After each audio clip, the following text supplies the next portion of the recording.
Listo. Bien.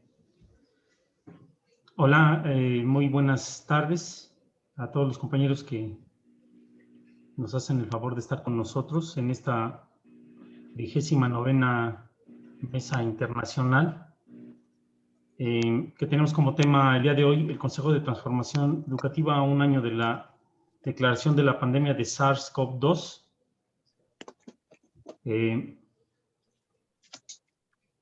Pues creo que es muy importante hablar sobre este año que ha transcurrido,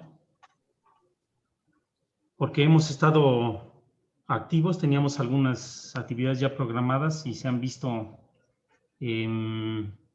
modificadas. Y pues bueno, mi nombre es Víctor López García. Iniciamos a un año de la pandemia de SARS-CoV-2 o del COVID-19. Sin duda las estructuras sociales, político-económicas del mundo se han trastocado. La emergencia sanitaria declarada en el mes de marzo del 2020 continúa de forma dispareja en muchas regiones del mundo, causando estragos particularmente en la población de adultos mayores, aunque las variantes o mutaciones han comenzado a golpear a poblaciones de adultos más jóvenes. Algún doctor me decía que creo que debemos dar gracias a que la pandemia por el momento no ha brincado tanto hacia los niños. Hay mutaciones preocupantes como la británica, la californiana o la brasileña, que entre otras tienen a Europa, a los Estados Unidos y a Brasil en una crisis de salud pública muy importante. Nuestro país, México, acaba de dejar atrás una segunda ola y aunque no ha sido muy visible la caída de casos entre la primera y la segunda, se espera ahora que una tercera oleada de casos de COVID-19 sea impulsada por la relajación de las medidas para mantener la sana distancia. Debido a estas vacaciones de Semana Santa, a la desesperación por romper un poco el confinamiento que se ha alargado y a la crisis económica que la pandemia ha dejado a su paso. La situación en nuestro país también es muy preocupante. La agrava un clima político electoral de medio sexenio donde se confrontan ya abiertamente las clases pobres y medias precarizadas durante muchas décadas y las clases altas, las élites que explotaron los recursos naturales y humanos de este país hasta hacer que los últimos votaran en su contra.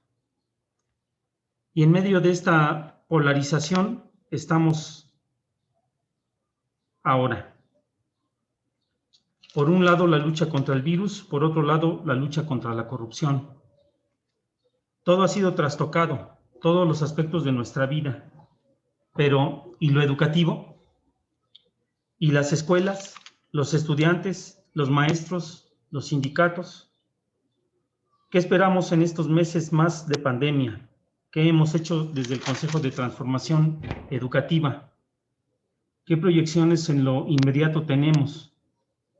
¿Qué ha pasado con nuestros planes de hacer un cuarto Congreso Internacional? Con esta mesa redonda, que está más dirigida a un formato de conversatorio, tendremos ya 39.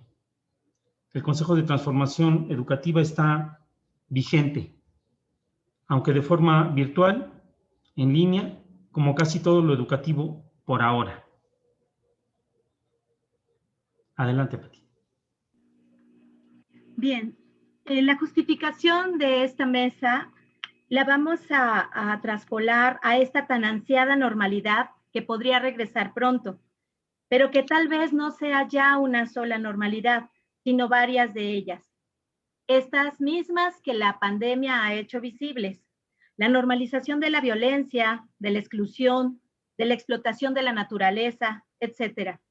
La reflexión sobre las posibilidades de la educación en tiempos de coronavirus son tan necesarias como su transformación y con sus nuevas variantes.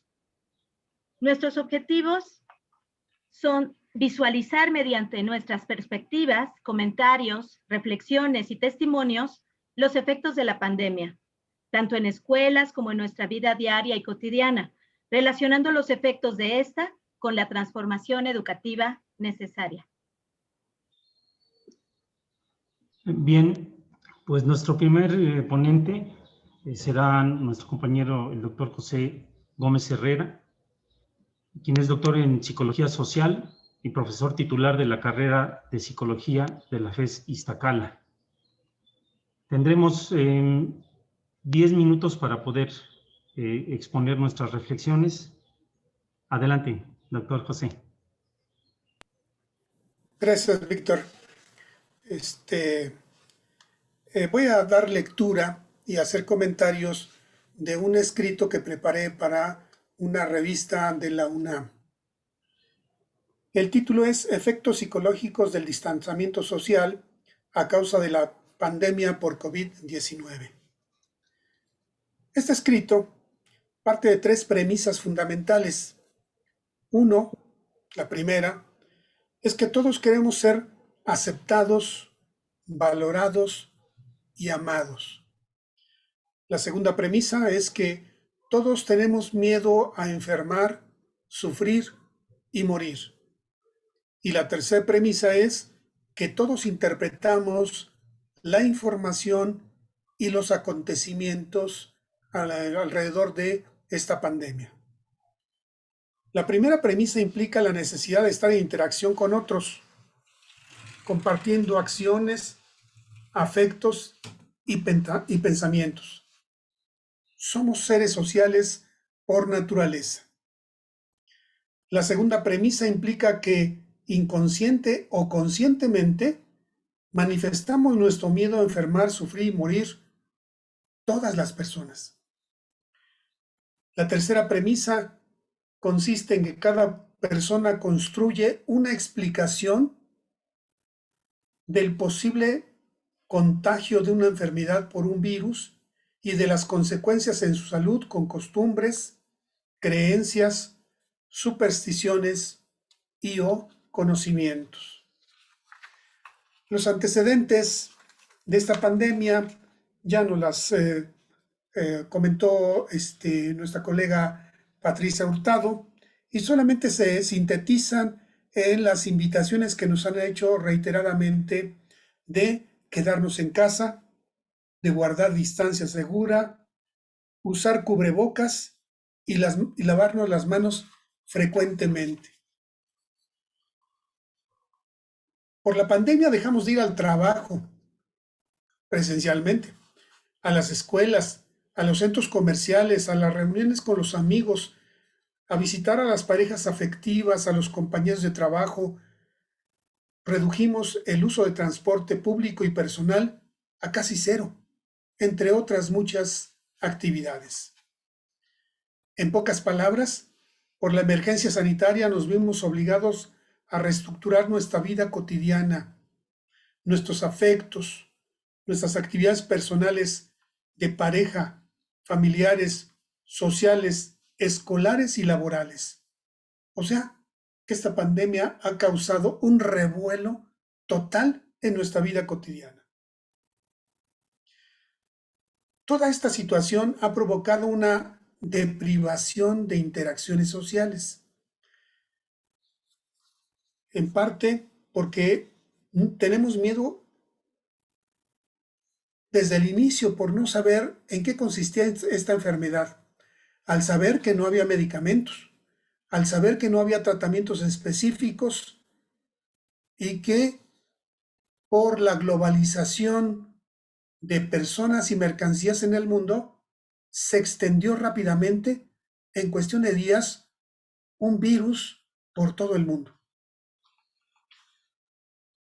Antes, organizábamos actividades personales de convivencia familiar, transporte, actividades escolares, laborales, comerciales y recreativas en horarios y lugares privados y públicos diferentes y diferenciados. Actualmente, en nuestra vivienda descansamos, trabajamos, estudiamos, nos divertimos, disfrutamos de nuestra intimidad y del ocio, todo con nuestra familia o con nuestra pareja. ¿Qué efectos ha tenido esta situación?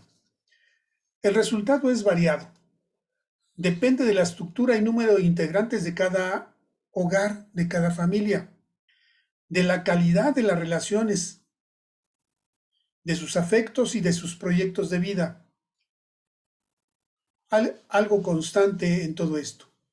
Vivimos un sobrelapamiento de actividades, horarios, intereses, necesidades y afectos de bebés, niños, adolescentes, adultos y adultos mayores, lo que ha provocado ocasionalmente en muchas familias diferencias, discusiones o conflictos que se han resuelto con gritos y sombrerazos o negociando intereses y necesidades con respeto, tolerancia y empatía. El resultado también dependió de la vivienda y del número de habitantes.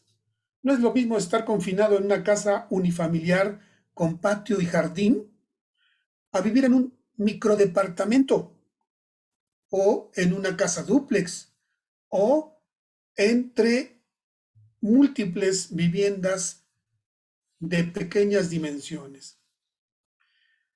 Los efectos también variaron por los hábitos sociales de cada integrante de la familia. Hubo quien se alegró de no tener que salir al tráfico, a los tumultos, a las horas pico, a no tener que lidiar con los compañeros de trabajo, los jefes.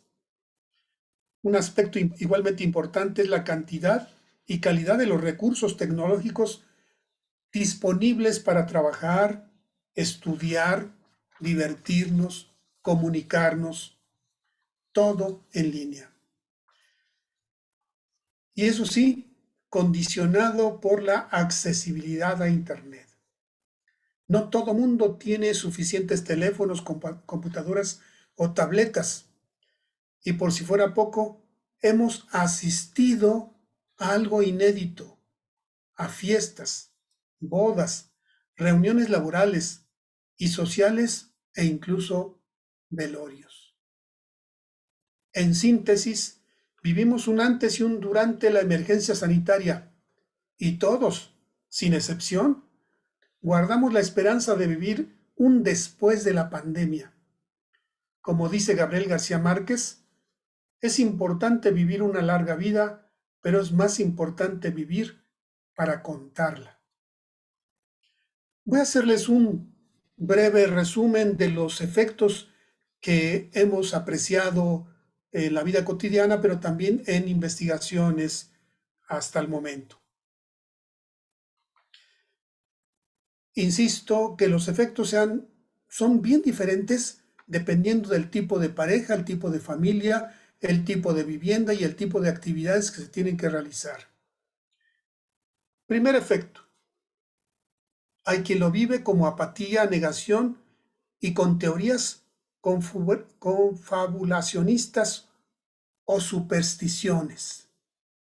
Otros buscando conocimiento científico y participando de acciones colectivas conscientes y responsables ante un riesgo sanitario.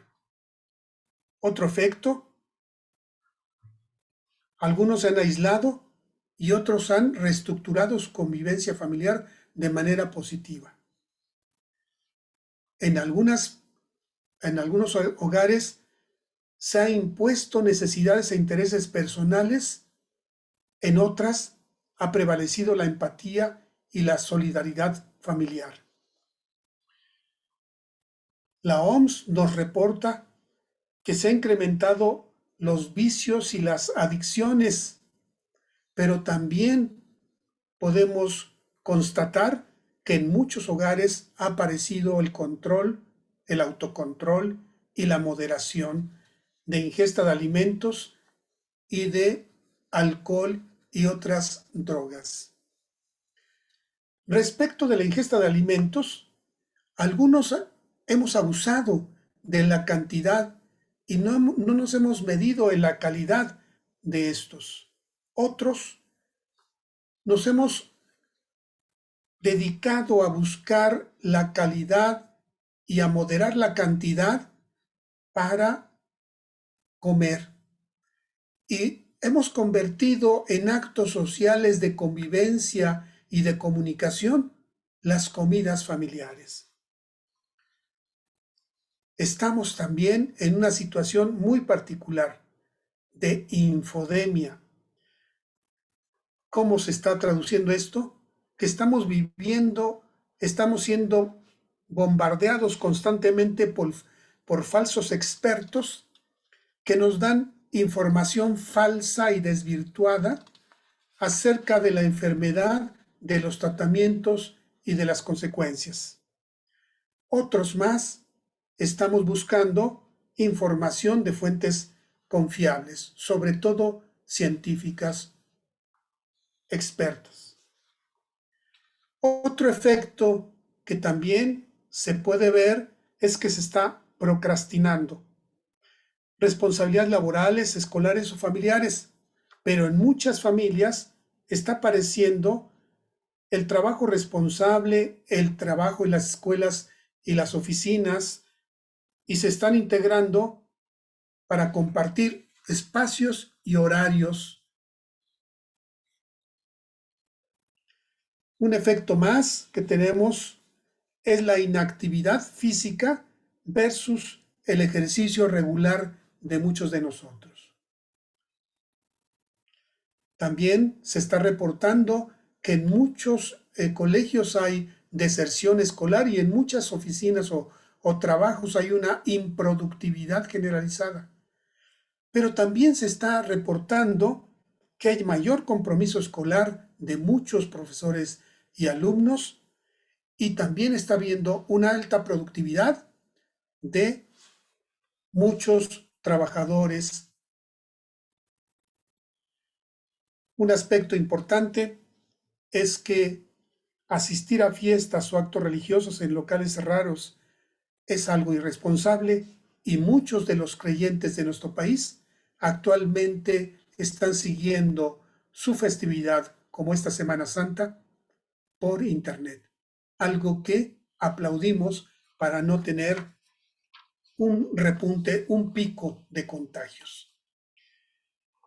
En síntesis, los efectos positivos y negativos de esta pandemia son múltiples y muy variados, pero sobre todo están dando buenos resultados en quienes nos estamos comportando de manera responsable, con información, con tratamientos, vacunándonos, haciendo ejercicio, buscando la mejor alimentación y manteniendo relaciones de amistad y empatía con nuestras familias y nuestros colegas.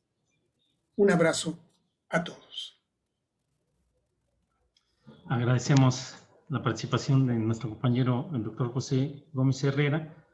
Y la siguiente compañera en participar es nuestra compañera Patricia Hurtado Martínez, que es profesora de educación preescolar por la UPN, maestra en administración del tiempo libre, instructora física y miembro del Consejo de Transformación Educativa y del Consejo Nacional del Pueblo Mexicano.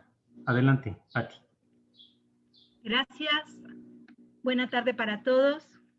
Voy a compartir una presentación que preparé para este momento, dadas las circunstancias que nos encontramos viviendo y desde una perspectiva personal. Es un testimonio propio y lo titulé en, por, con, para y desde la pandemia. Bueno, en ese en, por, con, para y desde la pandemia, Patricia Hurtado, su servidora, docente, instructora, amante de vida, humanidad y de la naturaleza en general, miembro activo del Consejo de Transformación Educativa, responsable de aquello que hago y más aún de aquello que dejo de hacer.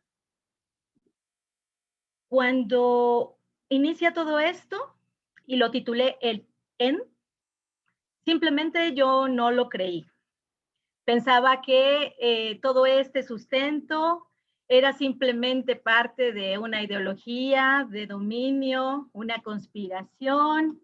No daba lugar aquello que yo escuchaba, aquello que yo leía, no estaba de acuerdo. Yo pensaba que era pues simple estrategia para separar a las personas de sus actividades, de sus costumbres, de sus formas de compartir, de sus formas de relacionarse, de sus formas de ir por la vida, una manera de dominar al mundo de forma global. Y esto me tomó bastante tiempo aceptarlo. Fue precisamente por la pandemia que tuve que dejar de lado algunas acciones cotidianas de mi agrado, no porque yo quisiera hacerlo, porque en un principio yo no estaba convencida de esto, sino porque las mismas restricciones te obligaban a no hacer aquello que tú estabas acostumbrado a hacer. Y sobre todo, esta limitante por contingencia, estos protocolos que se fueron imponiendo poco a poco y que fueron surgiendo a través de diferentes formas de comunicación, de diferentes medios, de manera paulatina, con una serie de controversias impresionantes, de una incongruencia brutal, y que finalmente poco a poco fue tomando forma, poco a poco fueron como teniendo coincidencias aquellas personas que se encargaban de compartir información, lo cual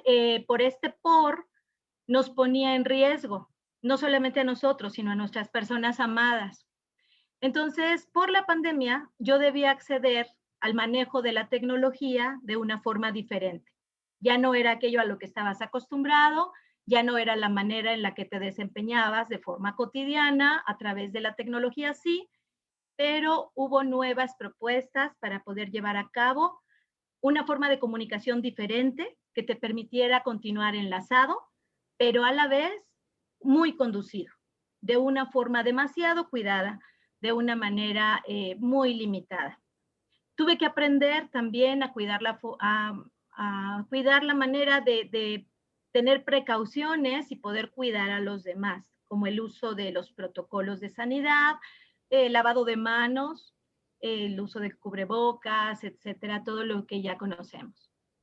Con la pandemia aprendí o reaprendí una vez más a resignificar el valor de la vida. Aquello que para ti se vuelve cotidiano, aquello que para ti es lo mismo, levantarte, pasar tu día, hacer lo que tienes que hacer, comer, ejercitarte si lo tienes por costumbre, o bien terminar tu día si te reflexionaste que bien, si no también, irte a descansar para el otro día hacer lo mismo. Con la pandemia implementé formas de autocuidado personal, tanto física como emocionalmente. He de decir y he de confesar que independientemente de que soy una instructora física, tiene bastantes años que no trabajo con mi cuerpo porque no tengo tanto el hábito de hacer el ejercicio sola. Estoy muy acostumbrada al manejo de la masa, a tener a tu grupo, a conducir una clase, pero cuando me encuentro sola como que me ocupo de otras actividades y dejo de lado lo físico. Sin embargo, emocionalmente, tuve que cuidar muchos aspectos, no solo personales, sino la manera en la que te relacionabas con la gente con la que convives. Porque hubo gente tan vulnerable como aquella gente que en algún principio lo hice yo, no creyó, y a la fecha sigue habiendo gente que sigue sin creerlo, pero que no podía herir susceptibilidades, sobre todo de aquellas personas que fueron contagiándose, que fueron teniendo familia que entraba en estos periodos de contagio, situaciones muy complicadas para su vida, y entonces tú tienes que buscar la manera de ser muy sutil con aquellos comentarios que tú vas a emitir. Agregué también a mi cotidianidad el respeto por la forma en que mi prójimo adapta esos procesos personales, justo lo que les acabo de comentar, y la gente que se maneja de forma resiliente o no. En los últimos meses he estado mucho en contacto con personas que tienen estudios de psicología y el cuidar la conducta de la gente es básica para poder acompañarles de una manera adecuada, para no interferir en aquellos aspectos de índole emocional que puedan de alguna manera retribuir a a mantener un espacio todavía menos idóneo del que ya se nos está presentando a través de esta situación. Con la pandemia he tenido la oportunidad de escuchar al otro. Es muy importante para cada uno de nosotros, como personas que nos encontramos al tanto de actividades propiamente en favor de la educación, considerar que nosotros, como profesores en mi caso, nos debemos precisamente a ese grupo de personas que son parte de los involucrados como actores educativos, padres de familia, alumnos en general y colegas. Con relación al para la pandemia, tuve que trabajar con la paciencia y tolerancia que no poseo. En gran medida he tenido que desarrollar estas cualidades, estas habilidades para poder considerar a mi prójimo en el ir y venir de todas estas acciones que han implicado la pandemia. Para la pandemia preparé las condiciones de comunicación necesarias para establecer lazos cercanos con aquellas personas que ya casi no frecuentaba. Gente que está necesitando de esa comunicación, gente que requiere de ese acompañamiento porque estaba muy acostumbrada a acciones presenciales y que hoy en día necesita tener esta cobertura que les permita sentirse acompañados, que les permita sentirse parte de un grupo, tener una identidad con. Y esto puede ayudarles a sobrellevar estos tiempos. Para la pandemia, me he recuperado contextos relevantes que me permiten compartir información trascendente y significativa para la gente con la que me relaciono. Una de esas acciones es precisamente la transmisión de estas mesas internacionales que el Consejo de Transformación Educativa promueve, de ser factible cada día viernes, para poder extender nuestros lazos de comunicación a través de aquellos usuarios que han dado seguimiento a las acciones que compartimos. Para la pandemia tuve que ser más analítica y receptiva. De alguna forma, esto me ha permitido poder coadyuvar en varios de los núcleos o de los grupos en los que trabajo de forma cercana, una mejor comunicación con la gente que participa en ellos. Desde la pandemia, considero que vale mucho la pena disfrutar de cada situación, de cada persona, de cada momento. Si bien es cierto que ya lo venía haciendo con antelación, hoy en día pienso que es una cuestión de verdad improrrogable dejar pasar cada segundo de tu vida para que este cuente, para que valga la pena haber nacido, para que valga la pena tener una relación con las personas que te rodean, para que valga la pena cada comentario que emites, para que valga la pena cada información que compartes, porque en realidad hoy podemos encontrarnos aquí, mañana no lo sabemos. Desde la pandemia he podido compartir aquello que puede ser parte de otros, que no vale la pena guardarse nada. He podido desde la pandemia confirmar mi lema, que es se hace haciendo. Y desde la pandemia tengo ganas de amar a todos y amar todo aún más que antes, porque siempre he considerado que la vida se debe vivir así, con ese afecto maravilloso que es el amor y que lo puedes dar a todo mundo, que no te cuesta nada compartirlo, que no le cuesta a los otros recibirlo y que cuando se hace de manera sincera y espontánea es bastante bien recibido. Y bueno, por y todas estas preposiciones de la pandemia me permite recordar que cada uno de nosotros somos muy valiosos, somos muy importantes y somos capaces de hacer más cosas y de hacerlas mejor cada día, no solo por el bien personal, porque no vivimos solos en este planeta, sino por el bien de todos. Pues muchísimas gracias, es mi participación. Bien, muchas gracias, compañera Patricia Hurtado. Nuestra siguiente ponente es nuestra compañera, la doctora Raquel del Socorro Guillén, que es doctora en antropología, maestra en psicología clínica, profesora titular A de la carrera de psicología en la FES Zaragoza, investigadora de obesidad cognitivo-conductual y secretaria de la carrera, secretaria académica de carrera del STUNAM. Adelante, doctora Raquel. Muy buena tarde a todos, a todas, qué bueno que los veo. Yo no sé si puedo comenzar con esto.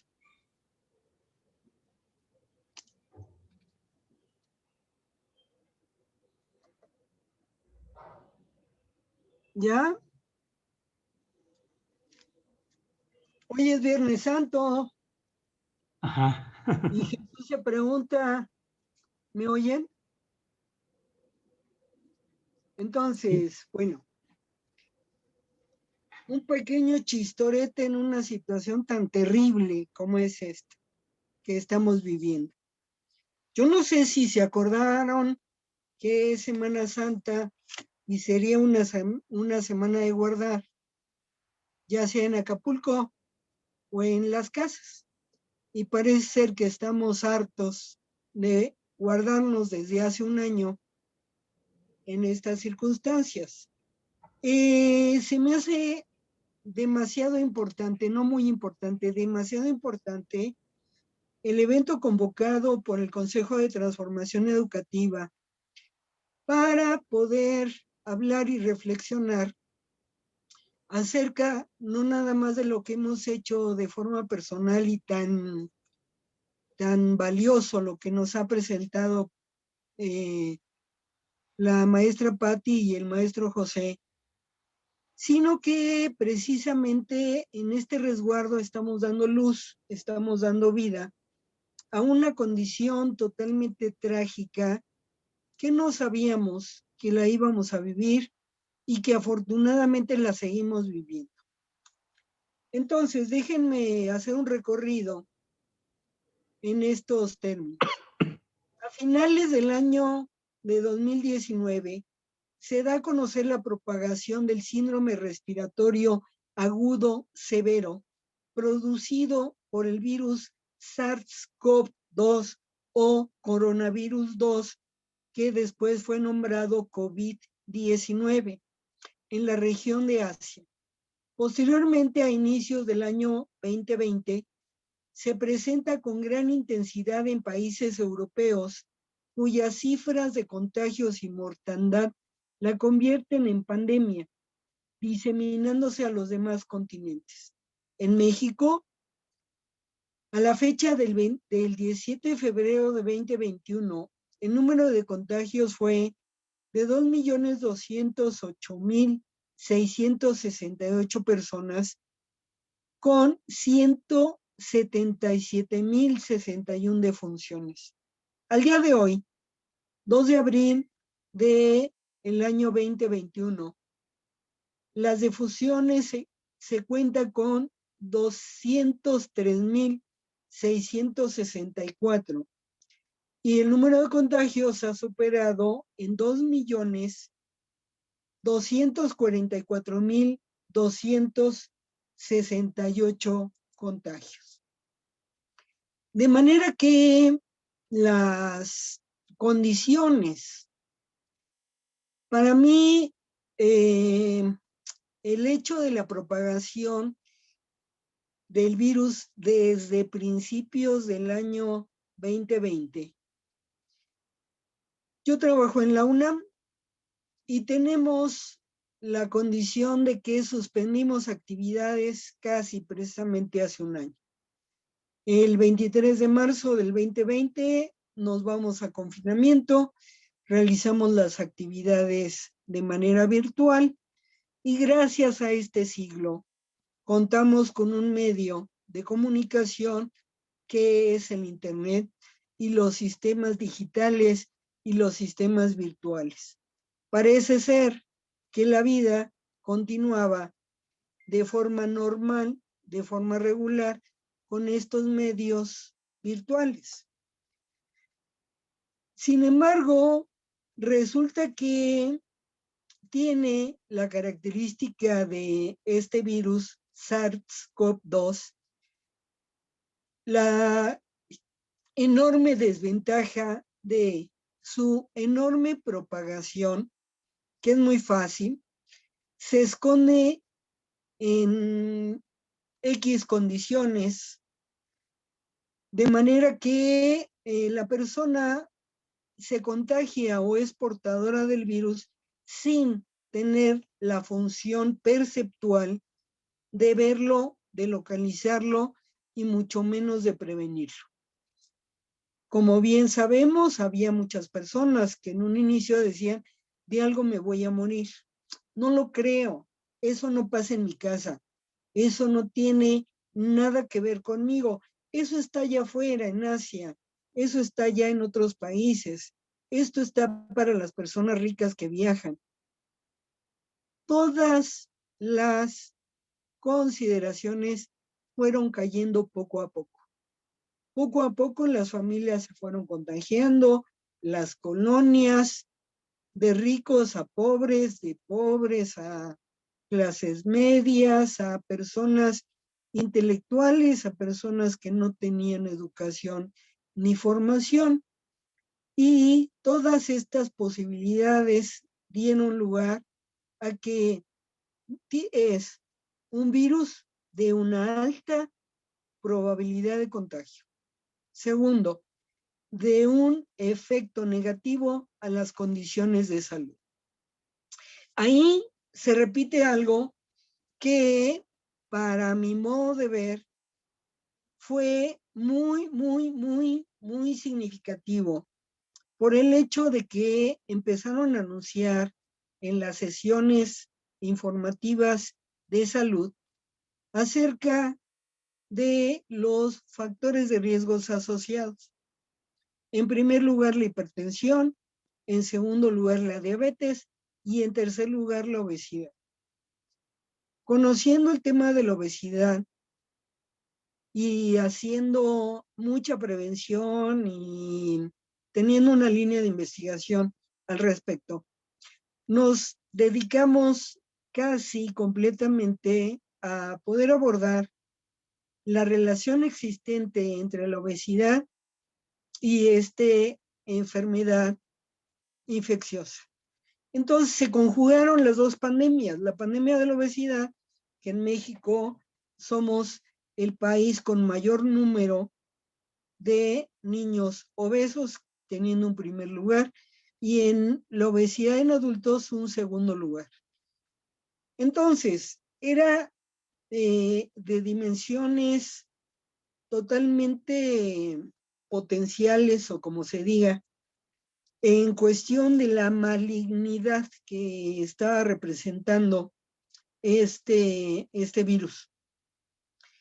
De manera que las prevenciones del cambio del estilo de vida, de la mejor alimentación, etcétera, no iba a poder llevarse a cabo debido a las costumbres y las creencias de las personas para poder comer lo que comen y lo que comemos en los horarios que comemos y de acuerdo con los hábitos que tenemos, que es una de las mejores comidas del mundo, la parte gastronómica de la comida mexicana. Sin embargo, no todos tenemos la posibilidad de ser catadores de una comida saludable, ni tenemos la oportunidad de tener una dieta, como se le llama, rica en verduras, en frutas, en una cantidad de proteínas de alta calidad.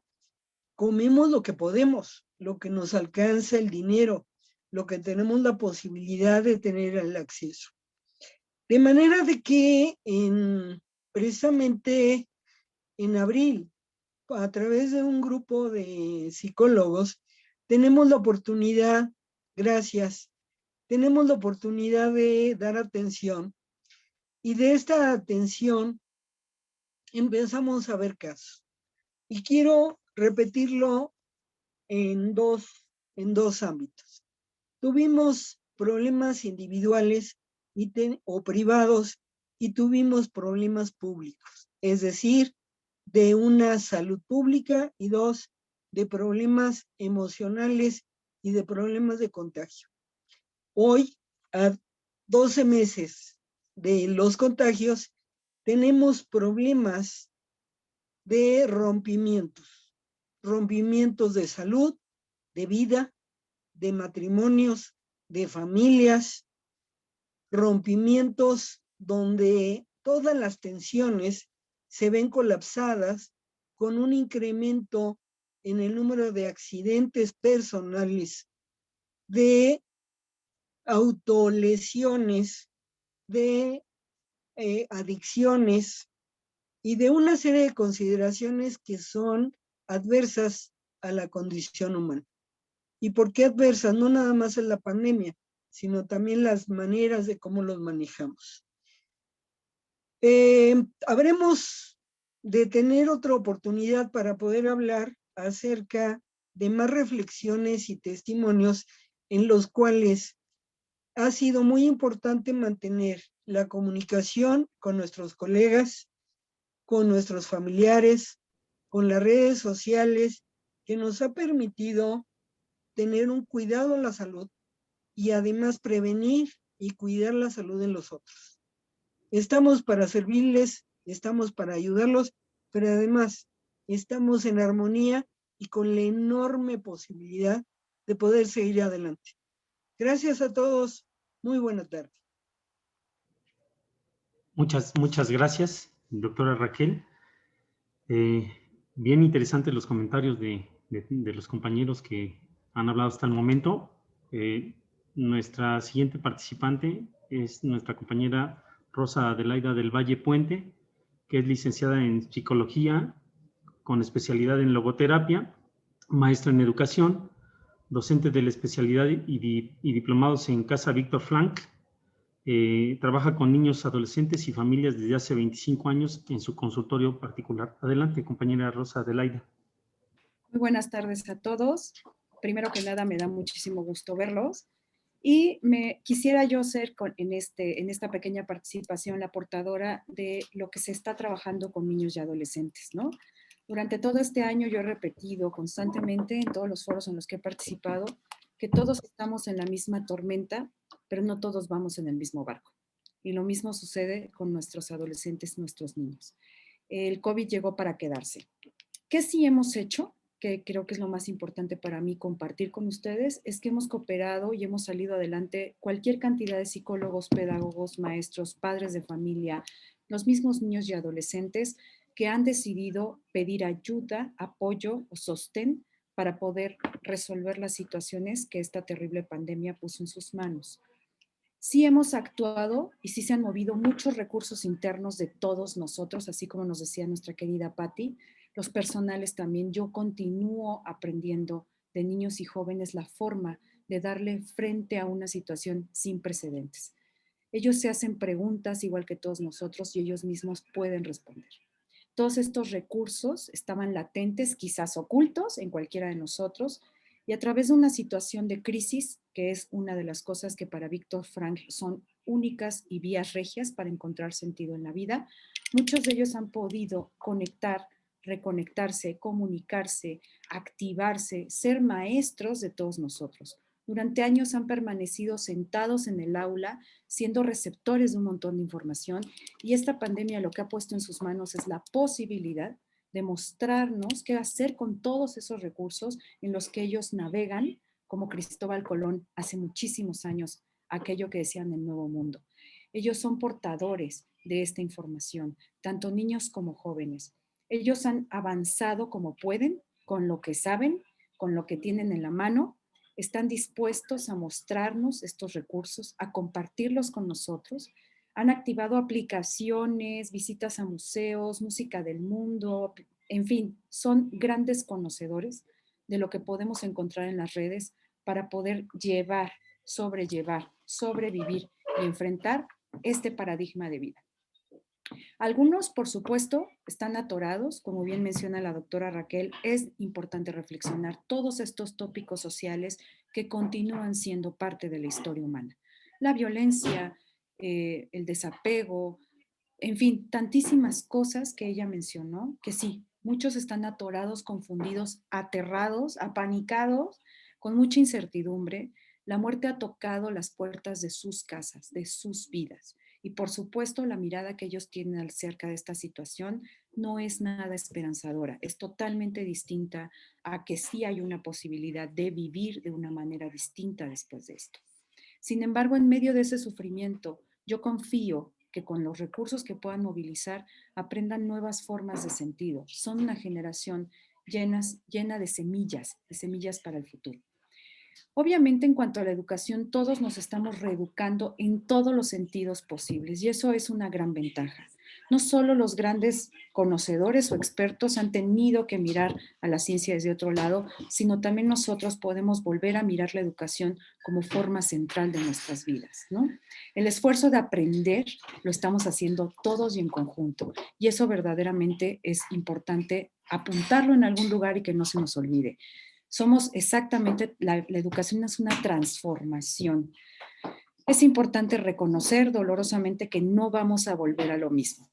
Para mí es una gran oportunidad y entiendo que no volver a lo mismo significa que nos hemos decidido trascender esta situación y al mismo tiempo autotrascendernos, dar una mejor versión de lo que cada uno de nosotros puede ser como persona y como profesionista en el área donde se desenvuelve. Tendríamos que renunciar al concepto de tiempo. Nos han perseguido toda la pandemia prometiéndonos una fecha de liberación. No, a eso tendríamos que renunciar. A lo que no renunciamos es al uso que hacemos del mismo. Ya sea en nuestra casa, en otro lugar, en otro refugio, somos electores, somos posibles elecciones de qué hacer con nuestro tiempo. No son la generación de la pandemia, no somos la generación de la pandemia, somos generaciones enteras en pandemia. Y eso significa que somos una generación, somos muchas generaciones puestas a pruebas y que están, por supuesto, acuñando con fuerza, con muchísima convicción, una frase que acuña Víctor Frank cuando sale de los campos de concentración después de 1945. Decir sí a la vida bajo cualquier circunstancia. Siendo el prisionero 119.104, nos regaló la posibilidad de encontrar dentro de nosotros nuevas formas de mirar a la vida y de encontrarle sentido. Creo que esta es una oportunidad regia y todos los presentes lo estamos haciendo desde nuestras trincheras, desde nuestros hogares o desde nuestras situaciones personales. Muchísimas gracias por dejarme ser portavoz de estos niños y estos jóvenes que sí están trabajando y que están saliendo adelante, mostrándonos una vez más que entre los seres humanos somos capaces de educarnos una y otra vez. Muchísimas gracias. Muchas gracias. Gracias, doctora. Vamos ahora a escuchar el relato que nos ha compartido nuestro compañero Omar de la Rosa López, que en este momento no se encuentra con nosotros en la sala, pero que él, como pedagogo y miembro del Consejo de Transformación Educativa, ha dejado también su legado para esta transmisión. Adelante, ingeniero Víctor.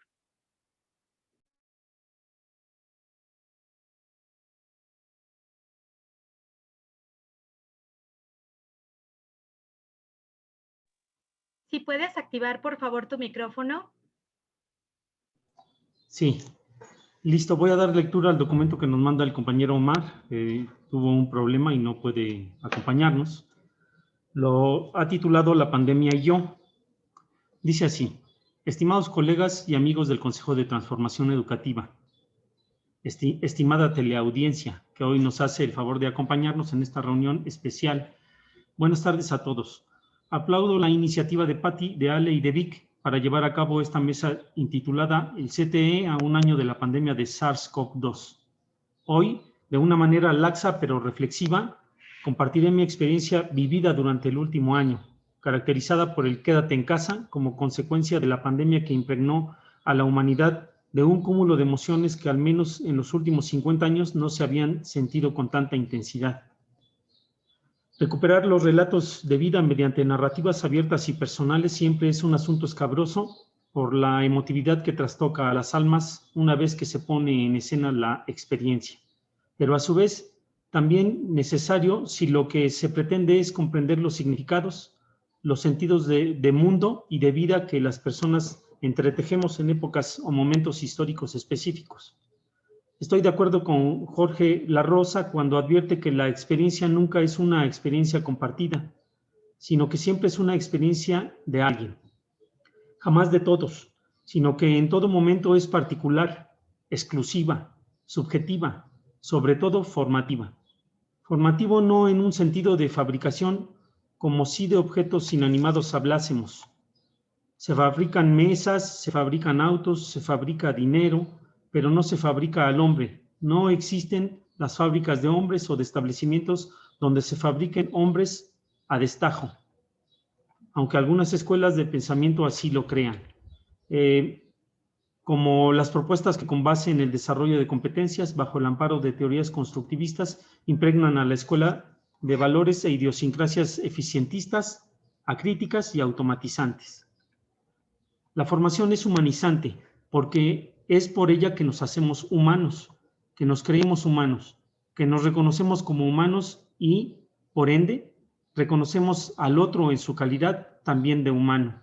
En resumen, como introducción a este breve texto, entiendo a la experiencia como formadora directa de subjetividades y a este relato como huella de lo que la experiencia ha hecho de mí en los últimos meses. Primero partiré de la siguiente premisa. La pandemia no cambió nada, al menos no cambió las estructuras políticas y económicas que son el engranaje con los que funciona el mundo.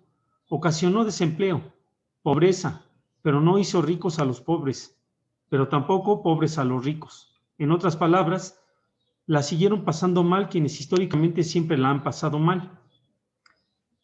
Si lo digo así, no es porque sé que los oprimidos ahora sean opresores o que los despojados sean ahora despojadores rapaces, pero para mí quedó claro que la pandemia no cambió las estructuras de poder ni de vejación que aún se entretejen alrededor de cierto grupo de personas que, a la fecha, siguen peleando, literalmente perdiendo sangre, para que sus derechos se conviertan en legislaciones. Esperamos la normalidad para vivir habitualmente en nuestras vidas, una habitualidad caracterizada por la desigualdad, por la violencia, por el racismo, una normalidad en donde lo natural es la diferencia y no la diferencia tal como la afirma Joan Charles Melik, y no la deferencia, perdón. Un segundo punto es lo que como maestro y padre he vivido y pensado acerca del Aprende en Casa 1, 2 y 3. No reflexionaré sobre si es buena o mala estrategia, sobre si es buena o mala estrategia, sobre si es o no exitosa, sobre si se volaron la barda o no nuestras autoridades educativas cuando pensaron en su implementación. Seré breve en este punto. La educación escolar se llama así precisamente porque sucede en la escuela. No en el barrio ni en la familia, sino en la escuela, física, no solo simbólica. Podemos decir que la calle es la mejor escuela en la vida, pero la escuela es la mejor institución para escolarizarnos, no las calles, ni los parques, ni las casas. En la escuela se hace algo particular que en los otros espacios no se promueve, no se logra. Estudiar, y hoy, bajo las circunstancias actuales, nuestros profesores y estudiantes se concentran en aprender más que en estudiar. El estudio es el sentido el estudio en el sentido de Jorge La Rosa es entregarse intelectual y espiritualmente a la búsqueda de la verdad. Hoy, en la escuela no se busca la verdad, solo se vacían las fórmulas para acceder a las verdades que otros en tiempos remotos descubrieron. En otras palabras, si antes ya no se estudiaba en las escuelas, hoy el estudio parece algo místico, lejano y enemigo del divertimento. Cualidad que de a poco se ha ido adhiriendo a la escuela. Como tercer y último punto, quiero despedirme compartiendo los dolores que vinieron con el COVID. En diciembre del año pasado perdí a un primo muy cercano y por lo mismo muy querido. Oscar, hoy te digo lo que no escuchaste. Cuando debías escucharlo, fuiste un amado hermano al que extrañaré siempre.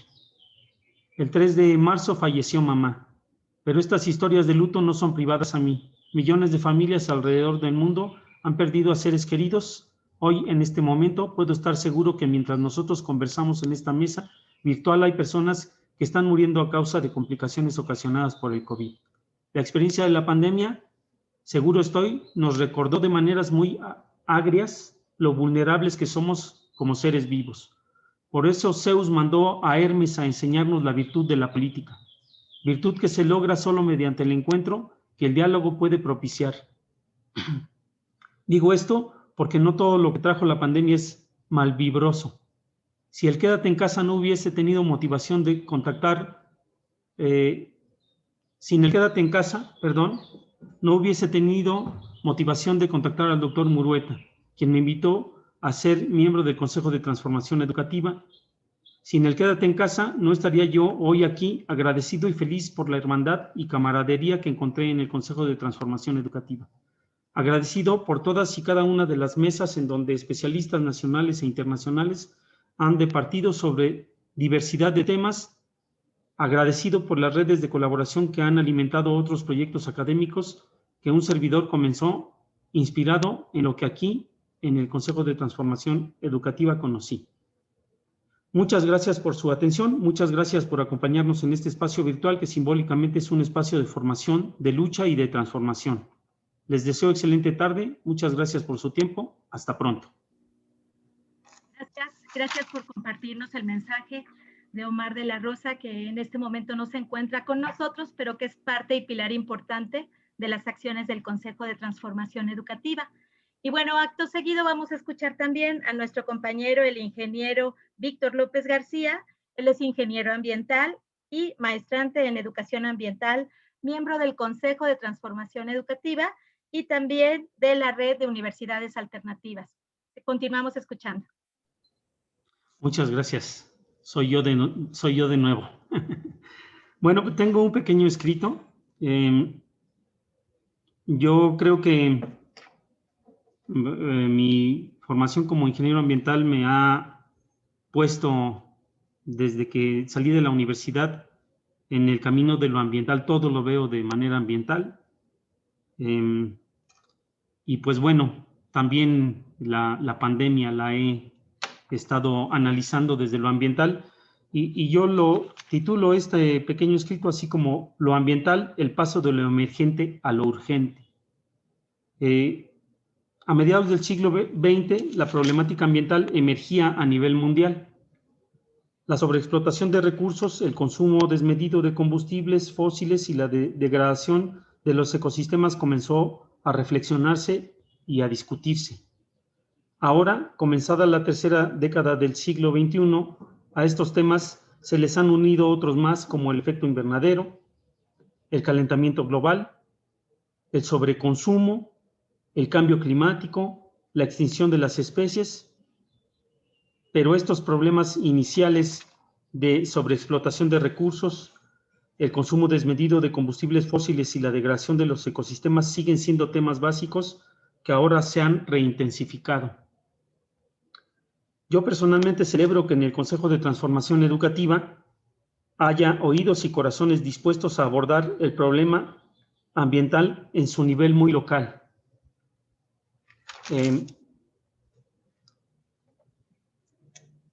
Creo que la problemática ambiental debería tener por ahora un tema central en nuestros siguientes congresos del Consejo de Transformación Educativa y que los efectos en las sociedades que dejará la pandemia debemos sin duda analizarlos desde lo psicológico, lo social, lo educativo y lo ambiental. Creo también firmemente que la pandemia que vivimos es una consecuencia directa de la crisis ambiental, es decir, sí es una emergencia sanitaria a nivel global, pero esta está ya dentro de la crisis ambiental que los humanos hemos alimentado de forma muy inconsciente. Todos los modos de producción han impactado a la naturaleza, pero este último ha sido el de más gran impacto, ha sido devastador. Sin duda que ha sido pieza clave para el crecimiento poblacional y para el avance tan importante de la ciencia y la tecnología, pero sus lados negativos son también muy contradictorios. Hemos estado abordando el tema ambiental en algunas mesas internacionales. Hemos incluido el tema ambiental en los 3 anteriores congresos. Yo creo que el Consejo de Transformación Educativa es un gran espacio para ampliar la participación en la temática ambiental. pero también hay otras cosas que hemos ido desarrollando durante todo este año y que ha sido a partir del Consejo de Transformación Educativa, la formación de la RUA hace ya 3 años y medio, que lo discutíamos con Marco, con el compañero Irineo, y comenzamos a trabajar en la formación de la RUA, y ahora la RUA ha estado también de forma un tanto independiente, pero muy ligada al Consejo de Transformación Educativa, trabajando primero en la creación de un ciclo de conferencias que se llamó Pensar la Universidad del Siglo XXI, propuesto por los doctores Carlos Razo y Rosa María Romero. Es un ciclo que nos ha ayudado a visibilizar sobre la teoría educativa en nuestras universidades comunitarias, aquellas que no son públicas ni privadas, y que nos ha ayudado a ver qué se está haciendo en estas universidades comunitarias, pero desde la teoría. Ha sido muy importante este ciclo, pero que este ciclo lo hemos complementado con otro más que surgió un poquito después, propuesto un tanto por el doctor Arturo Ornelas, del CEDEC de Cuernavaca, que nos mencionaba que no hace falta solo teoría, sino hay que ver qué se está haciendo directamente en las universidades, qué quehaceres se están haciendo. Entonces comenzamos a platicar sobre lanzar otro ciclo que fuera más sobre la práctica de las universidades, y el ciclo que continúa se ha llamado El quehacer de la Universidad del Siglo XXI, y ahí ha sido central el tema ambiental. Hemos hecho central el tema ambiental, estamos en la discusión casi siempre del tema ambiental, de lo que están haciendo las universidades.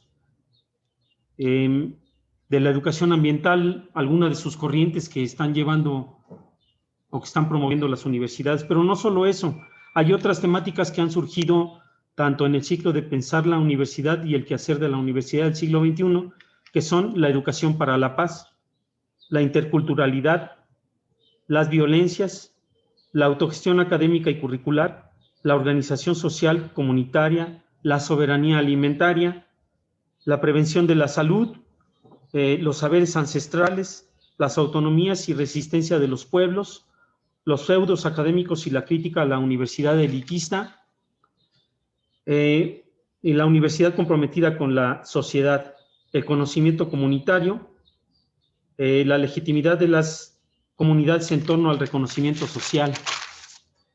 Desde la RUA y en buena parte desde el Consejo de Transformación Educativa hemos logrado visibilizar el problema de las universidades comunitarias alternativas hasta el grado de hacer que algunas de nuestras propuestas estén dentro de la Ley General de Educación Superior, que se ha aprobado en ambas cámaras, en la Cámara de Diputados y de Senadores, y que esperamos se publique pronto en el Diario Oficial de la Federación. Podemos decir que a un año de la pandemia, el Consejo de Transformación Educativa se ha mantenido vigente y activo.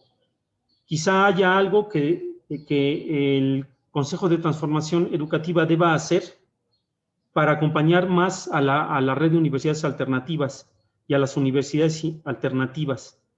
Y esto es preparar diplomados que acompañen el proceso de formación de los profesores de la red y que agrupen a otras redes en torno a la Coordinación Nacional de Universidades Comunitarias, la CONAUC, que es una propuesta que ha lanzado nuestro compañero Óscar Hernández, y que hemos ido trabajando un poquito con las otras redes. Ya tenemos contacto con ellas, las hemos invitado, nos han correspondido poco a poco. Hay una cierta desconfianza, herencia de los gobiernos anteriores, pero vamos trabajando, y creo que esta idea de el acompañamiento con diplomados que nos ayuden a nuestro profesorado a la formación sería pues muy buena. Ahí estamos trabajando actualmente en la formación de un congreso que es en junio, con compañeros del Congreso Internacional de Ética y Responsabilidad Social de la FES Cuautitlán, y están incluyendo a las universidades alternativas para que ocupe uno de los espacios dentro del Congreso. Y bueno, creo que es un acompañamiento necesario y urgente para este tiempo de crisis donde la problemática ambiental nos obligará a hermanarnos. Pues es todo lo que tengo en mi ponencia. Muchas gracias. Gracias, ingeniero Víctor. Bueno, vamos a dar pie a que nos comparta nuestra compañera Cristina Caramón.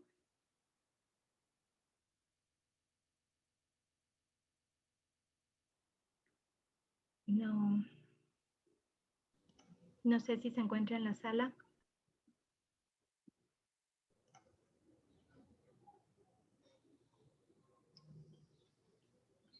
Si no, estaríamos recuperando los comentarios por parte de nuestro compañero Óscar Hernández, por favor.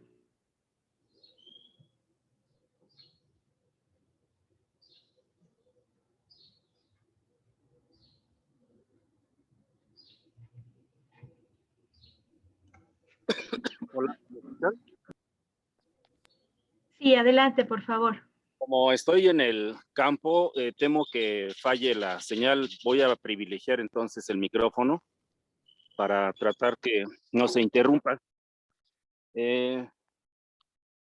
Lo primero que quiero hacer, además de saludarles fraternalmente a todas y todos, es reconocer que este ejercicio que estamos haciendo nos permite hacer una lectura de distintos ámbitos y niveles de la realidad, y creo que es de celebrarse, porque cada uno de nosotros al final podrá hacer su integración y podrá desde su subjetividad incorporar quizá ideas, puntos de vista que no había considerado. Entonces esto es de por sí magnífico, porque nos permite compartir con los demás las visiones, experiencias que estamos teniendo, y si esto lo empleamos en nuestro quehacer educativo, sin duda será cada vez más rico. Lo primero que quiero hacer, lo segundo que quiero hacer es aportar algunos elementos del plano político, y es que la pandemia no está aislada de la toma de decisiones y del uso y abuso de poder. ¿Qué vemos en el país? ¿Cuál es el contexto de la actividad educativa? ¿Cuál es el contexto de lo que vive la gente, las familias, las ciudades, las poblaciones en el ámbito político?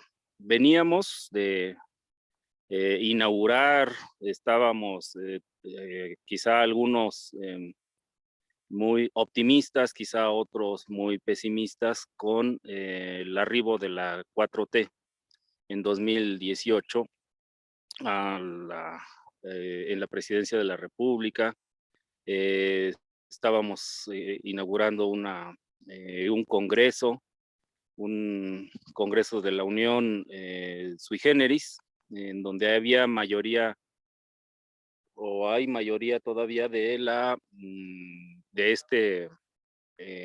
expresión política, un partido que, si bien se ha conformado con políticos de todos los partidos preexistentes, aparentemente se avisoraba como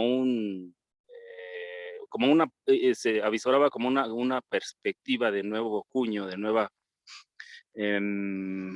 nuevo talante, y había, por consiguiente, en algunos de nosotros, a mí en particular, me llamaba la atención porque decía: ahora sí nos va a hacer justicia la revolución. Sin embargo, lo que hemos venido viendo pues es digno de tomarse en consideración. ¿Qué es lo que vimos? En principio, la asignación de un secretario de Educación, Esteban Moctezuma, que fiel a su vocación empresarial y a sus alianzas, sus intereses, continuó con la perspectiva de las secretarías de educación anteriores. Me refiero a privilegiar el corte instrumentalista y mecanicista de la educación, y pese al compromiso que estableció Andrés Manuel de dar un giro de 180 grados a la política educativa. No fue así. Se comprometió mediante documentos y pronunciamientos diversos a desaparecer hasta la última coma de la reforma peñanietista, y no fue así. De tal manera que lo que me dio desde que inicia como secretario Esteban Moctezuma hasta que termina, lo que me dio en sus toma de decisiones, en su ejercicio del poder público, pues es la alianza empresarial, es la alianza con las universidades privadas, es la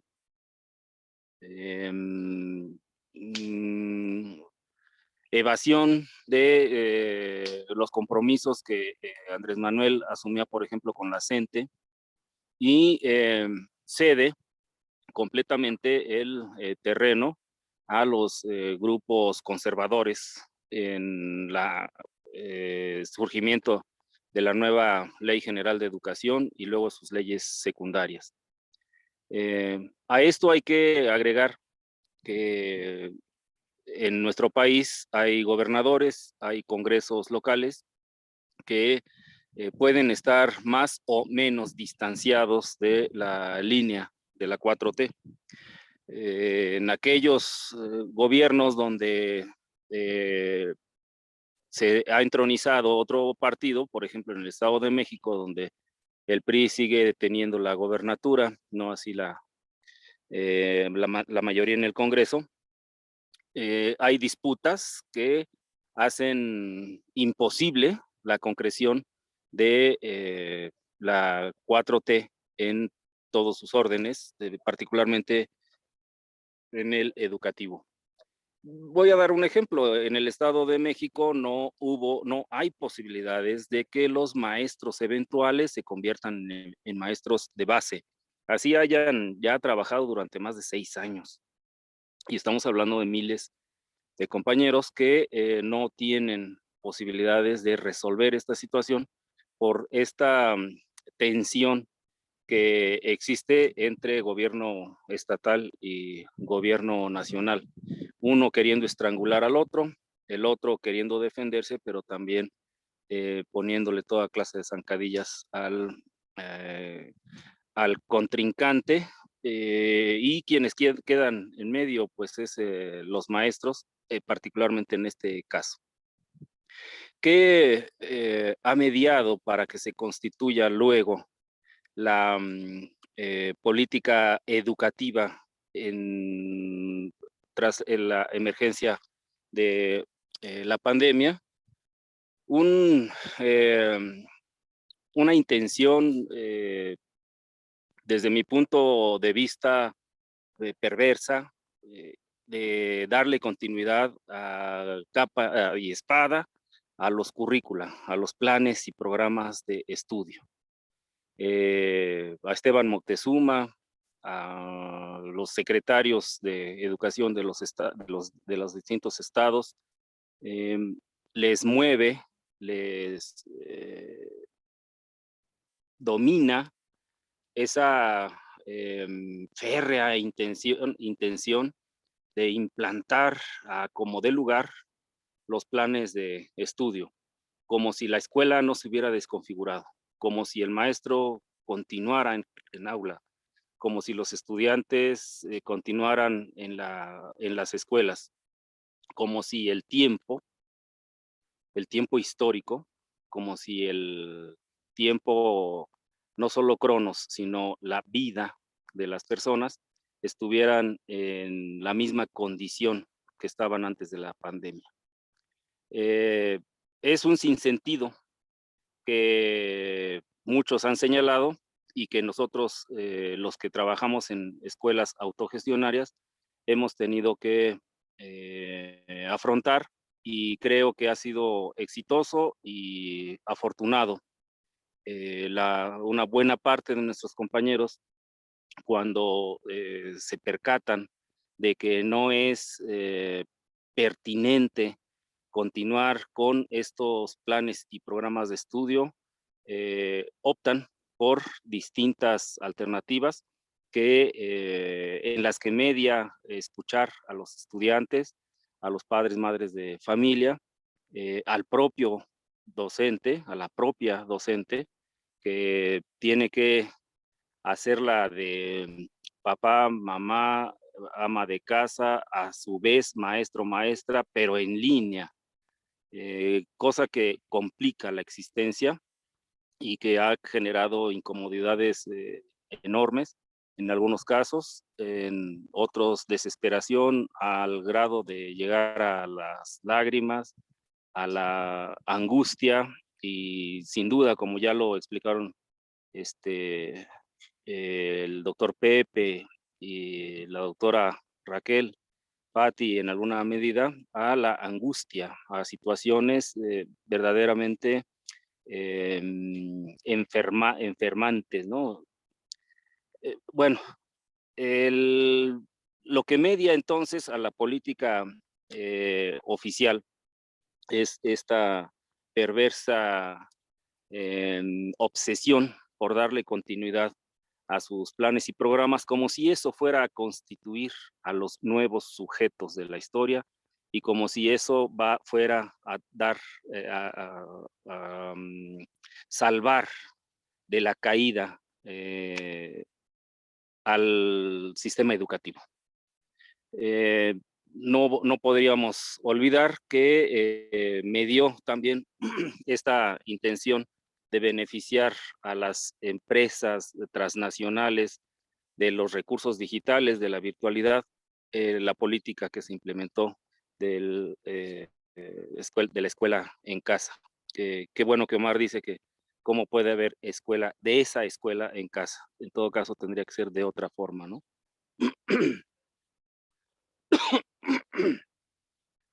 ¿Qué hay en las decisiones de nosotros los maestros, las maestras en general?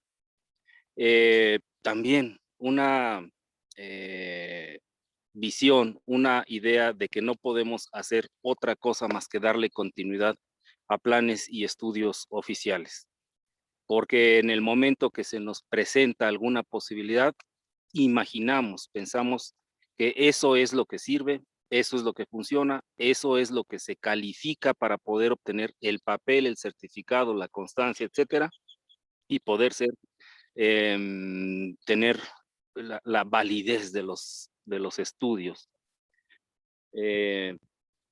Cosa que para nosotros, bueno, nosotros la hemos criticado desde hace mucho y ahora con más ahínco. Hemos visto, porque hacemos ejercicio de autogestión curricular, es decir, un equipo de docentes atiende a grupos de estudiantes y tienen la posibilidad, dado que hemos conquistado algún grado de autonomía con nuestras actividades autogestionarias y una historia de lucha social. Pero nuestros compañeros, compañeras, llega el momento en que no saben qué hacer y vuelven y recurren a lo único que sabemos hacer, que es darle continuidad a las materias, a los temas, a los contenidos. Es difícil salirnos de este molde, es sumamente complicado innovar. Están completamente ausentes estas competencias paralógicas, estas facultades paralógicas, la paralogía de la que habla Lyotard y otros autores, y esto nos hace ver que la comunidad escolar, sobre todo los docentes, no estamos a la estatura de lo que requiere una realidad en donde está desconfigurada la escuela, el maestro, el salón de clases, donde está desconfigurada la educación como la conocemos. Se necesita la innovación, se necesita que la comunidad tenga capacidad de respuesta para atender con quizá otros contenidos, otras estrategias, otras perspectivas y otra visión de mundo para atender las necesidades que surgen en las comunidades que todavía se mantienen como comunidades escolares, aunque, insisto, desconfiguradas. ¿Por qué? Porque todavía tenemos la matrícula, todavía ejercemos cierto poder, el poder de ir generando calificaciones, para generar documentos, para generar boletas, para generar egreso e ingreso al siguiente grado o nivel.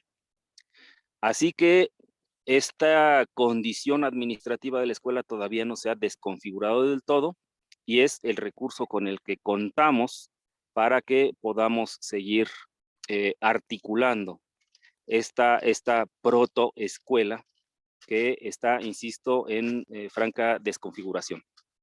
¿Qué necesitamos? Necesitamos, mediante el diálogo, mediante la continua experimentación, necesitamos transformar nuestra praxis, nuestra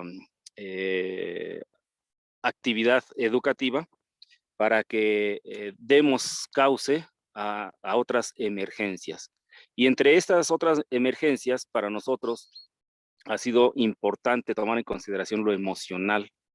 Ha sido importante, sumamente necesario tomar en consideración lo comunitario. Estamos solos, cada quien atomizados para hacer frente a la pandemia, para hacer frente a las malas decisiones, para hacer frente a las necesidades que hay en nuestra calle, en nuestro barrio, en nuestra colonia, en nuestra ciudad. Estamos atomizados y hemos dejado de lado, no tomamos en consideración algunos saberes que hay en la tradición de nuestros pueblos. El tequio, la mano vuelta, el calpulli, este trabajo comunitario que sirve para resolver problemas y para avanzar en el alcance de objetivos y metas. Me parece, la tarea que tiene el Consejo de Transformación Educativa en confluencia con la Red de Universidades Alternativas, con el Consejo Nacional del Pueblo Mexicano, y todo contorno social que está propugnando por una sociedad diferente, por una condición distinta. El desafío es ponernos al tú por tú con la realidad. La realidad ha cambiado y no es posible que con nuestras visiones, discursos y estrategias podamos afrontar. Se necesita una transformación. Y lo que está ocurriendo en este país, como ya varios lo han dicho, me gustó mucho esta presentación que hace nuestra compañera sobre lo que hacen los jóvenes, los adolescentes, los niños.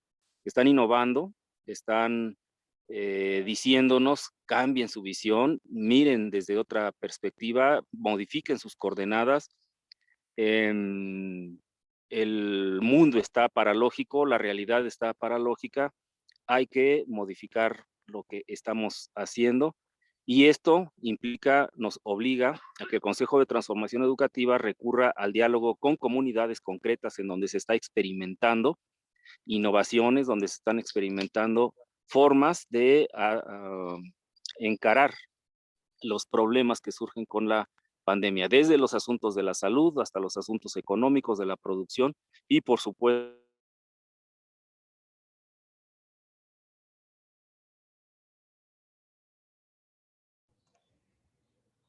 Parece que lo perdimos. Sí, ya no se escucha. Hola, hola, Oscar.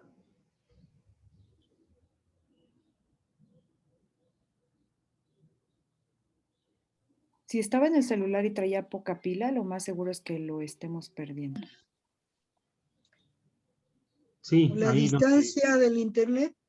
donde vamos a trabajar a una parcela que tenemos Sí. en Blas Moras está un poco lejano incluso de Chapingo.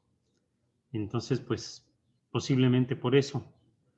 Yo abogaría un poquito porque abriéramos algunos minutitos que nos quedan. Creo que Oscar iba prácticamente terminando sus comentarios. Quizá esperemos un poquito, pero abogaría porque pues se abriera la participación. Me gustaría escuchar si es posible un poco la participación de Marco, que está con nosotros. Creo que sería bueno, y vemos si Oscar se puede conectar. Creo que avanzó en gran parte de las reflexiones. Pues adelante, Marco. Pues gracias. En primer lugar, pues saludarlos nuevamente y estar aquí ya por sí mismo es un gran gusto, un privilegio, y les agradezco a muchos de ustedes, que si no es que a todos, el haber estado al pendiente y el apoyo y el haber, dado su solidaridad a mi situación que tuve de COVID, ¿no? Muchas gracias por eso y un gusto estar aquí de nuevo. Segundo, pues valorar y felicitar al proyecto, al Consejo de Transformación Educativa, porque fue una de las organizaciones que más pronto se puso las pilas, y pues tener 39 mesas redondas de alto nivel en un año, pues si el año tiene 52 semanas, imagínense que casi todo el año hemos estado trabajando, inclusive el Consejo de Transformación Educativa, una asamblea, se tomaron decisiones, y entre ellas una que también considero muy importante, que es la formación del colegio para la revalidación, el reconocimiento, la acreditación y la validación de estudios y saberes, si se acuerdan, de la cual soy coordinador, y que cuando íbamos a tener la primera reunión el 29 de enero, pues caí en el COVID, ¿no? Entonces, pues está por hacerse, pero eso lo considero todo un avance por parte del CTE, del Consejo de Transformación Educativa, y pues las propuestas y la cultura que ha generado el Consejo de Transformación Educativa a través de estas mesas redondas y de los congresos anteriores que se han realizado, pues es una cultura fuerte. Yo pienso que somos el grupo que tiene mayor solidez en el ámbito educativo, pues, alternativo, de propuesta, de conceptualización de la educación. Creo que somos un grupo de referencia cada vez más importante. Ya, todos nuestros invitados se han conectado con nosotros y han valorado de esta manera las cosas. Entonces, tenemos proyección internacional. Quiero decirles que yo doy clases en la UNAM, como ustedes saben, y bueno, por la pandemia lo estoy haciendo a través del Zoom, desde el semestre pasado, el antepasado, y este semestre que inició en febrero, pues como yo estaba con esto de que no podía dar clases, la primera clase de este semestre la di por WhatsApp. La segunda clase ya la di por Zoom, pero con el chat, porque no podía hablar. Cuando hablaba tosía yo mucho.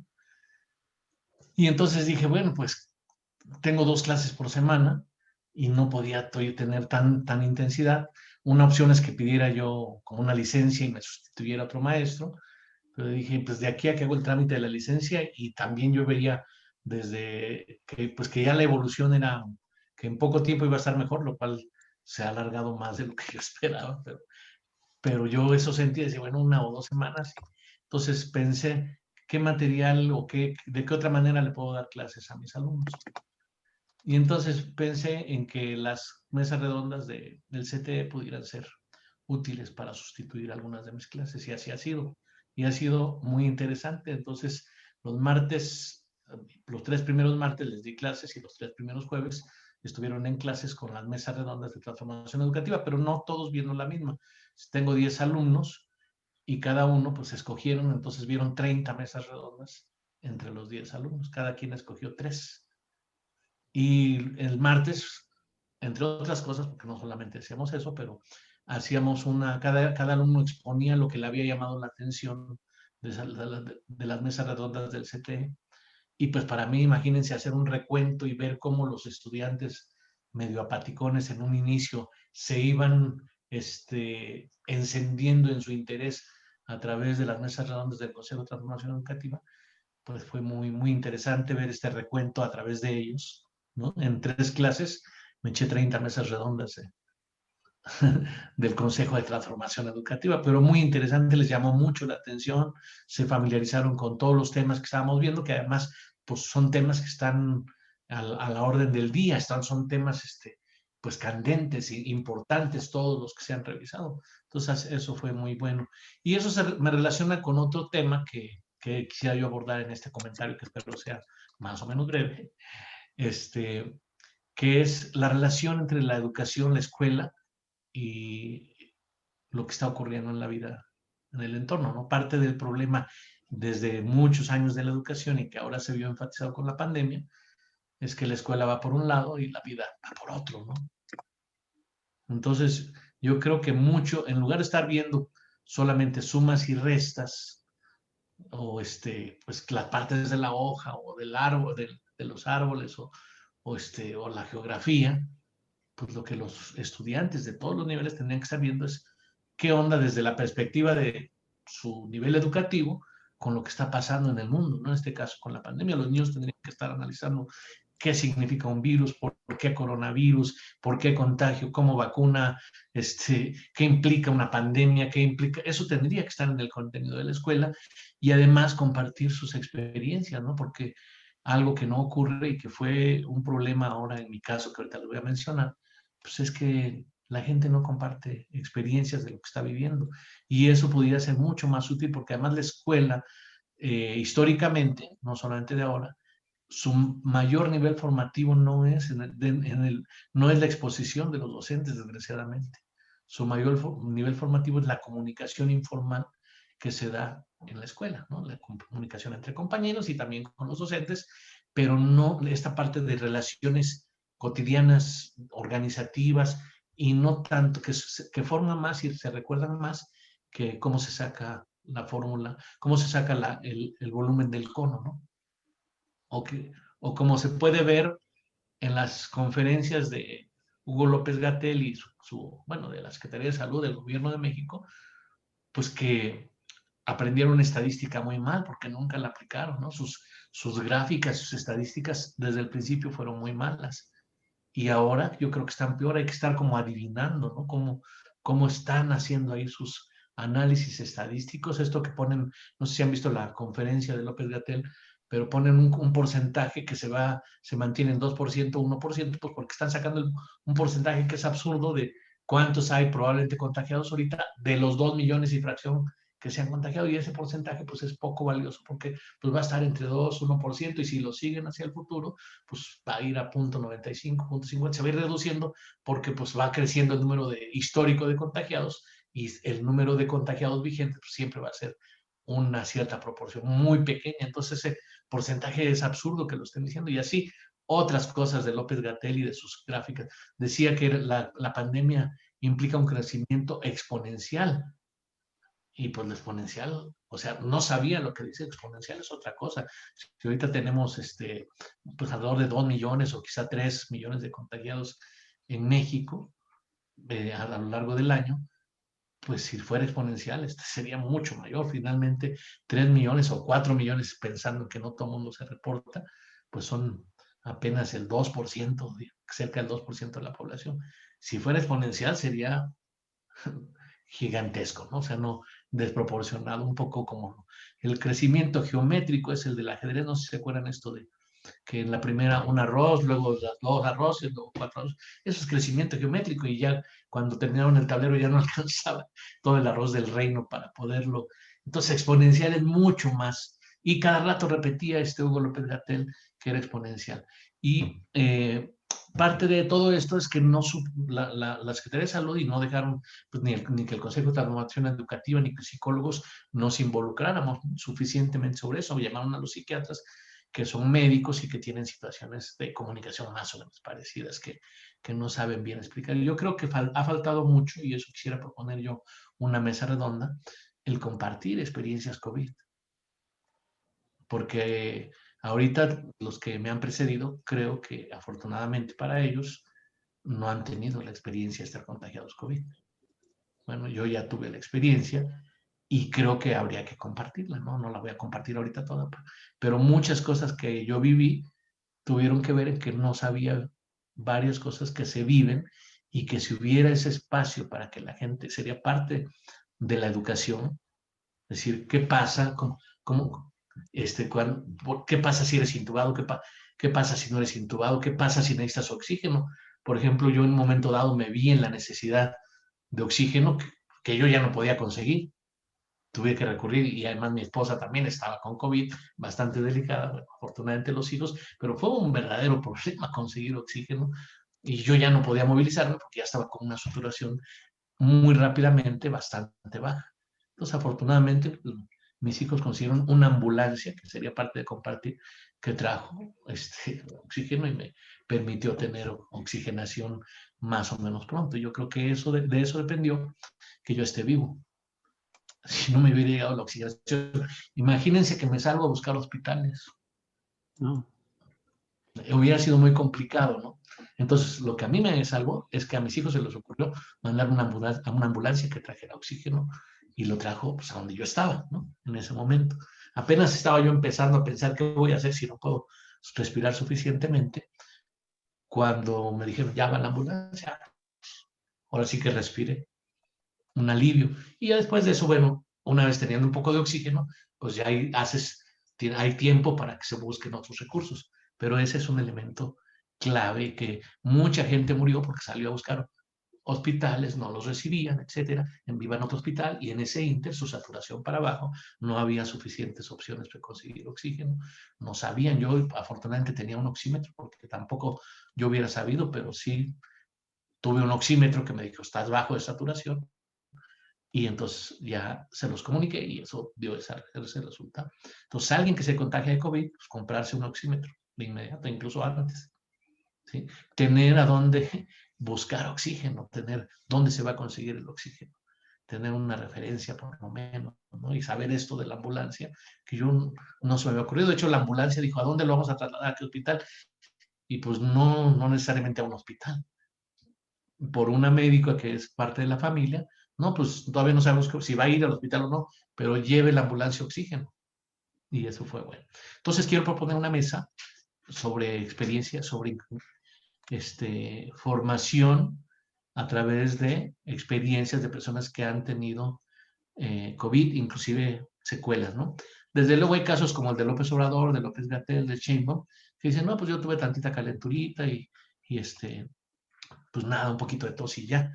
Pero hay casos como el mío, pues que yo tuve, ahora sí que una neumonía cuata, porque fue mis 2 pulmones, por eso se le llama cuata, y de ahí pues quedó una fibrosis, ¿no? Que tampoco yo sabía que quedaba fibrosis y que implicaba una fibrosis, y por eso tengo tanta prolongación en recuperar la oxigenación.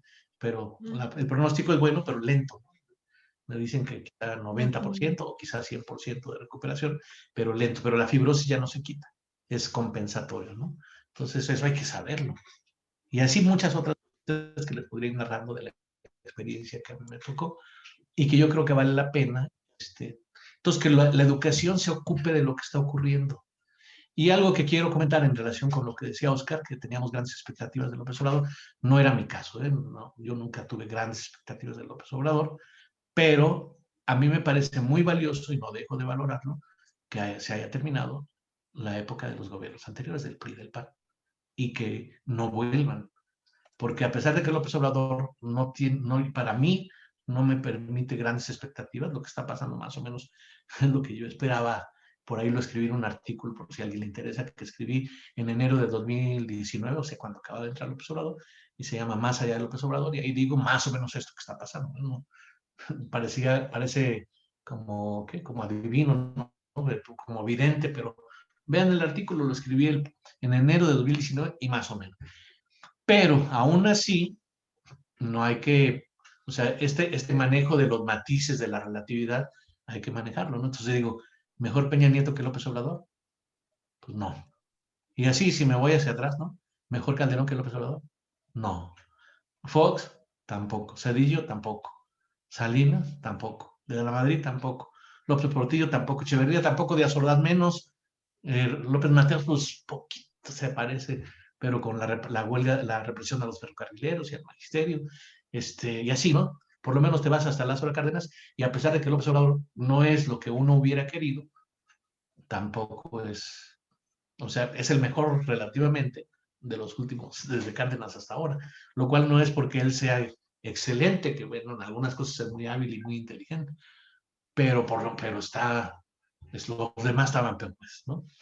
Entonces, lo que pues López Obrador hizo un pacto y logró terminar hasta donde se ve con la época priista. Yo la expectativa más grande que tengo es que no vuelvan los anteriores.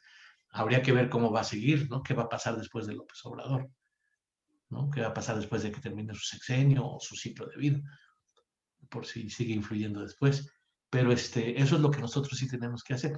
Y bueno, una de las grandes lacras de López Obrador es poner el gabinete que puso, y particularmente en educación. Era una vergüenza poner pues allá Moctezuma como secretario de Educación, y por eso pues nosotros lo estuvimos señalando. Y bueno, un detalle mínimo es que nombró a una persona que tiene una maestría en educación y que ha sido directora de escuela y que ha sido maestra de escuela, la maestra Delfina, y que en algún momento pues ha sido una persona un poco más sensible, pero hasta donde se ve en los 2 meses casi que lleva la maestra Delfina, pues va a ser administradora más o menos igual que si estuviera Moctezuma. No se ve que haya el margen ni la iniciativa para que la maestra Delfina, que sabe que existimos nosotros como Consejo de Transformación Educativa, dijera, oigan, pues vamos a hacer algo realmente distinto, ¿no? Vamos a mover a los niños a que tengan contacto con la comunidad, con la sociedad. Ya no se ve hasta ahora. Ojalá y me esté equivocando en esto, porque yo tenía un poquitito más de expectativa por este cambio, no mucha, ¿verdad? Pero por lo menos que haya algo, pero hasta ahorita no, pues cómo van a volver a clases en Campeche, y no hay nada de vamos a hacer un grupo de expertos con los del Consejo de Transformación Educativa y otros que han estado pensando en la educación, y vamos a proponer pues una transformación educativa. No se ve, estamos pues ya y ahorita están concentrados en las elecciones y no se ve. Entonces, pues nuestro Consejo de Transformación Educativa, como ya lo habíamos previsto desde antes de que yo me enfermara, pues debiera de hacer llegar alguna carta, algún documento. Yo estaba pensando en elaborar un borrador cuando me cayó el COVID, ¿no? Pues ese sería mi comentario, y muchas felicitaciones por mantener este espacio tan importante del Consejo de Transformación Educativa y de estas sesiones de los viernes, y además extraordinario en Viernes Santo. Yo nunca pensé que iban a trabajar, hasta que Víctor me dijo, yo pensé que se lo iban a saltar. Mamá, sí nos saltamos la Semana Santa, es Santa, ¿no? Entonces yo dije, pues me pareció raro, pero bueno, aprovechando que estoy recuperando ya la posibilidad de conversar, pues me conecté el día de hoy con ustedes, con mucho gusto, y espero lo siguiente. Muchas gracias. Bien, bien. Pues muchas gracias, Marco, por darnos tu opinión, que yo creo que es bien valiosa, y habría que ir organizando esta mesa que nos dices de las experiencias COVID. De alguna manera nos hemos estado cuidando en buena medida, muchos de nosotros, pero sí conocemos casos que son desafortunados. Y pues bueno, qué bueno que tu caso ha avanzado, ha evolucionado bien. Y como mencionas, hay otros casos que no han tenido la misma suerte. Y ahora creo que va a ser un poco difícil el regreso de los vacacionistas. Van a venir va a ser una nueva oleada que esperemos que no sea más fuerte que las otras, pero por lo que se ve, esta va a seguir creciendo, ¿no? Hay una forma en cómo lo podemos parar, es pues como lo dicen, quedándonos en casa y informándonos y tratando de contener la situación, pero también entendemos que es difícil también por la crisis económica que se ha generado y por toda esta desafortunada desesperación que nos ha traído el confinamiento, ¿no? Entonces, pues bueno, no sé si alguien más quisiera aprovechar algunos minutitos que tenemos para dar su punto de vista. Si no fuera así, no sé. Sí, Raquel, ¿Me adelante. permiten?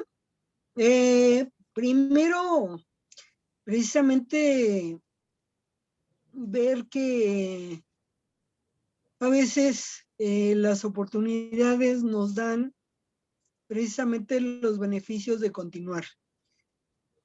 Qué bueno que se tuvo los agentes de apoyo precisamente en esta gran adversidad, y quiero felicitar a la familia de Marco por haber tenido esa visión, esa prevención. En esta mesa, que por supuesto estoy de acuerdo, también podríamos retomar a los deudos, aquellos que han tenido las pérdidas, y tener una manera en la cual la propia educación, la propia escuela, también se está viviendo como una pérdida. La pérdida de los amiguitos, de la maestra, del maestro, de una secuencia donde no todos tienen los papás y las mamás para poder soportar y ayudar las clases cotidianas.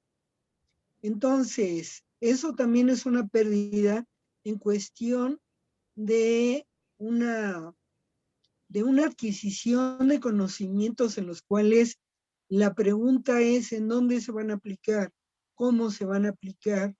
El universo de cada familia está permitiendo dar esos apoyos.